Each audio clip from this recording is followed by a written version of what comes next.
Welcome one and all to the Chris Monfiletto Show on this Wednesday afternoon. I am Ryan Gasser of the Kenyon Sports Connection, and as always, joined by Chris Monfiletto, the head coach of the Lord's football team. It's our final show of the year, Coach, but we want to begin by kind of backtracking into last week.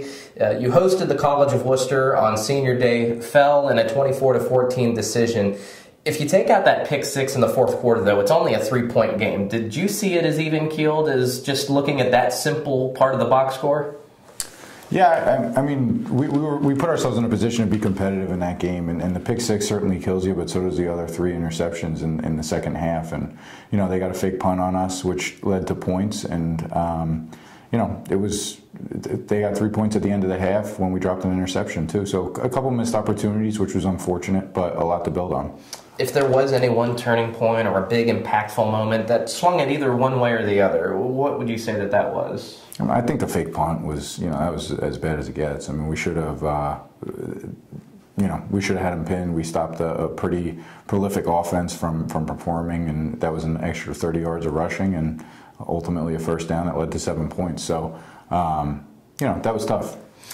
You talked about kind of stifling an offense that coming into that game was averaging more than 32 points per contest, and kind of a quarterback, a style of quarterback that you really hadn't seen much of this season. Just talk about what the kind of mindset was to contain that kind of an offensive output and that kind of a mobile quarterback in Richard Barnes. Yeah, I don't know if you could contain him. You know, we try to keep him in the pocket and put multiple people on him, and you could see, like, even in the end zone, there were times where we had him in our grasp. I mean, it could have been a 2-point safety, and he evaded it. So he got out, and he was very mobile, eyes downfield, and he was able to create some things with his feet. Well, talking about things that went well, first of all, Brandon January has another 100-yard game, went 20 touches for 112 yards and a touchdown, and then your senior defenders combined for just about all of your defensive output, 70 tackles, 9 tackles for loss, and they accounted for all 6 sacks on Richard Barnes. Have we been spoiled by these guys this year? And what do you think is kind of the moment, you know, just give them a moment in the spotlight. Talk about them. They're great. I mean, first, BJ did have a great game again. I mean, he broke off some good runs and was able to get into the end zone once. But the senior defensive guys, I mean, we could do like 50 shows on them. I couldn't say enough about those guys. And the thing that's more important than the statistics is just how much they care about the program and about the future of the program and about, you know, just about everybody on the team, whether they're freshmen, juniors, seniors, sophomores. You know, they're leaders, and we're certainly going to miss them after this week. Now, we've been racking our brain over the off-topic topic all morning. What haven't we asked you? And so the one question that popped into our minds in our off-topic topic today is, if there is one style, model, or type of car that best describes you, what is it going to be?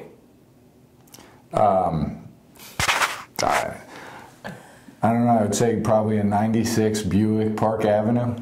You know, old soul, tough. You know, you get a couple 100,000 miles on that thing, no problem. Tough to parallel park. You know, a little bit dangerous on the road, but a solid car. The 96 Park Avenue. Good year of songs too that year to jam in the car. So. That one that would have a cassette player in it, clearly, right? Definitely, for the mixtapes. Big into mixtapes. And that's a kind of car that you can run that thing into a brick wall and it's still coming out alive. Oh, yeah, so no that's doubt about it. That sounds like the definition of a Chris Monfiletto mobile right there. Yeah. Now we go into this. We drive on into the final test of the season. You were waiting for that transition, weren't you? It's this weekend against Denison. It's at their place in Granville. And even though you couldn't give the seniors a win on their senior day here at McBride Field, is there any kind of satisfaction in pulling out a win over a rival in their final game of their collegiate careers and to kind of spoil Denison's senior day? Well, yeah. I mean, it's not so much about Denison as it is about our guys. I mean, we you know, we haven't beat Denison in a long time, especially at their place. I think it was like 1988 or something like that. The last time that we beat them there in 1998. You know, so it's been a long time, and our guys deserve a victory. We just need to improve this week. We need to improve Tuesday, Wednesday, and Thursday. But they're a tough football team, and they're well coached, and we have to go out and not make mistakes and not miss opportunities. So, you know. It would be great to end the season with a victory against those guys. It sure would. But we got to work really hard the next 2 days of practice to make sure that we're competitive. When you've watched the film on Denison, can you give us a little bit of a scouting report, kind of the signature moves of Denison? Yeah, I mean they control the football offensively. I think they're keeping the football for like 35 minutes a game, and they run a pretty dynamic spread offense. So they do a really good job with that. And defensively, they have a couple of returning D-backs and starters on their team. Their linebackers are physical and they're fast, and they're a good football team all the way around. They played Wittenberg really tough, and they just came off a big victory this weekend at Allegheny on the road. So they're going to be tough.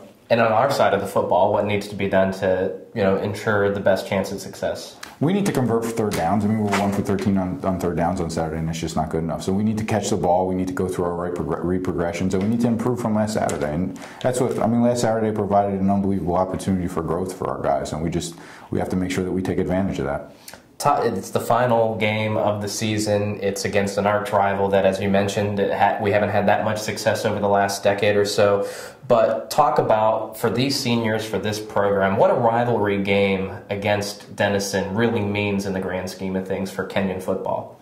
Yeah, I mean, it's a big game. I mean, we cross over in recruiting with them at times with some kids, and it's right down the road. And I think it's more of a rivalry in swimming than anything else. But it's just another competitive team in the NCAC that we have the privilege of playing against. And more than a rivalry game, it's another opportunity to get better as football players. And for the seniors, it's really their last opportunity.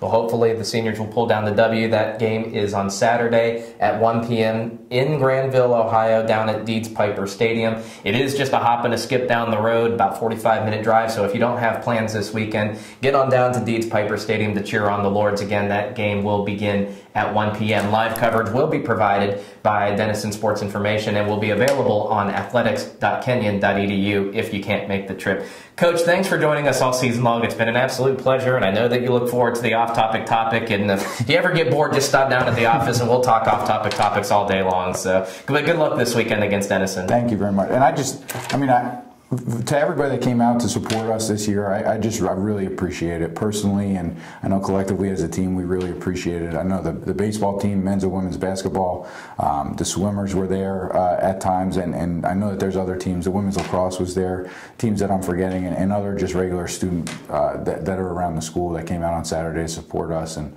the reason that I love Kenyon so much is because of the kids that go to school here, and I hope that you could take pride in the football team, and we really, really appreciate it sincerely. So thank you very much for your support. All right, can't top that. For head football coach of the Lords football program, Chris Monfiletto, I'm Ryan Gasser of the Kenyon Sports Connection. Hope to see you on Saturday, but if not, come to athletics.kenyon.edu. Thanks.